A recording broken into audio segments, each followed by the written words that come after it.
I talked to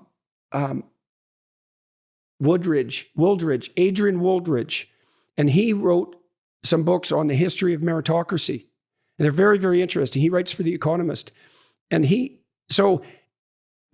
the idea of meritocracy is under assault now. I think the idea of merit per se is under assault. And what Wooldridge has done was look at how societies were structured in the absence of the meritocratic ethos. And so that's in the absence of a belief that there is such a thing as productive competence.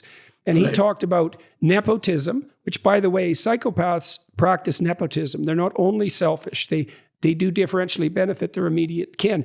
And hereditary aristocracy. So if you don't have meritocracy, and if your hierarchies aren't predicated on competence, you don't get a non-competitive utopia. No, not at all. Exactly. You get nepotism and this political infighting, and that is it's no wonder that affected you, because that's absolutely toxic. It's just sickening, and it does produce a situation where the worst people torture the people who are competent for their competence.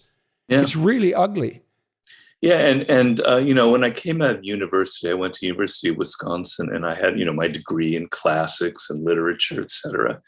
I wasn't expecting this. I expected that the harder you tried, the better the work that you produced, the more you tried to get results. That's what mattered, right? And then to suddenly be blindsided this, because nobody in our culture tells young people that this is what the world is going to be like. And that's sort of a lot of where this book came out of. I wrote it when I was 38, 39, so I was already a bit older. But your parents don't prepare you for this. Schools don't prepare you for this. University certainly doesn't prepare you for it. In fact, it leads you to believe the opposite.